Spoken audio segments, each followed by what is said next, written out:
Here.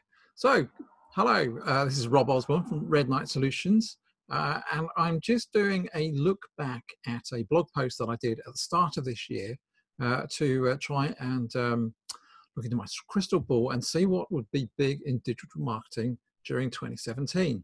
So I'm just going to look back at it and see how accurate I was, and see where I was right and where I was wrong. And then I'm going to do another blog later this week or early next week about what I think will happen for 2018, and we'll do the same thing at the end of next year. So let's start at the beginning of the blog. Now, I put a pretty safe bet in that video would be big in 2017. And let's be honest, I was absolutely right. In it, I did also mention that I think that functionality of Facebook Live would continue to grow, and that things like Instagram would be using Facebook Live as well. So again, not wrong there. What I didn't consider was things like some of the video hosting platforms such as YouTube, and Vimeo would also be doing live video streaming options now, which they have done. So that's the first bit.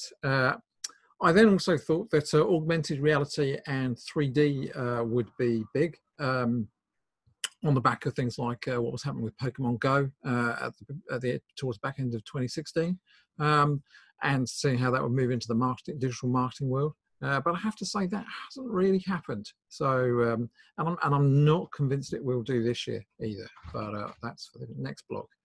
Then what I say, Google and its plans for influencing your website.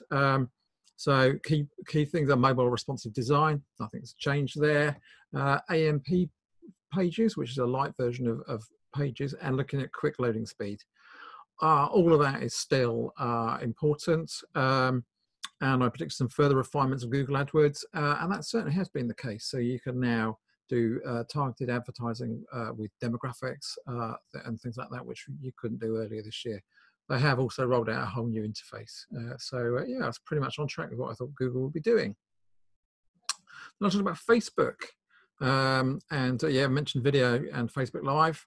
And what else did I say? Blah, blah, blah. Didn't really say an awful lot. So Facebook Messenger was the other thing I would predict, was predicting that would become bigger. And it certainly has. There's a lot of things happening in Messenger now. A lot of digital marketers are starting to use it in a similar way to the way they have been using email.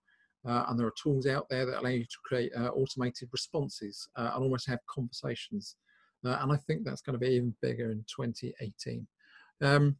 Some of the things I didn't see is how Facebook has linked groups to business pages, and some of the refinements to the algorithms, where some of the business posts are getting less and less reach. And unsurprisingly, they're targeting, making businesses want to pay more and more for advertising. So I didn't necessarily put that in the blog, but it makes sense really, and in hindsight. I then talked about LinkedIn and the fact that it had been purchased by Microsoft in 2016.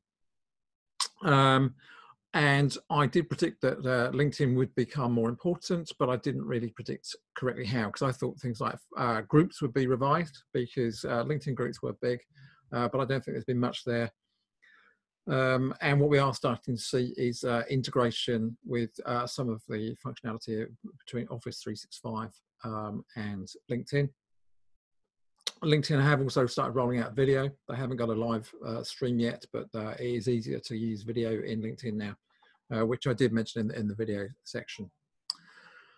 There are some other stuff that is being rolled out to do with mail marketing within LinkedIn, which didn't predict, and I think there's going to be more of that next year. Twitter. Twitter was a hard one to call because towards the end of last year, they were looking for somebody to buy them, to invest in them, and that hasn't taken off. And it was, you know, to be honest, I thought Twitter was kind of floating in the wind. I think probably the biggest thing that's happened with Twitter is Donald Trump, and his use of Twitter has made it popular and has kept it as current. The big thing that the big change they have made is they've doubled the size of the tweets now. So that's 280 characters rather than 140. but there are just tinkering around the edges at the moment. There's not, I don't think there's huge developments that have taken place in Twitter this year. And, you know, so I think it really does depend on what investment they get in the next year to see where Twitter goes. I then mentioned about other social media platforms, Pinterest and Instagram continuing to grow. I think Instagram in particular has grown. I think Pinterest has plateaued a bit. And I did think that either Snapchat or WhatsApp would appear to be well placed for moving forward. WhatsApp seems to be used a bit more than I know of, but I wouldn't say they've really set the market, the world by storm.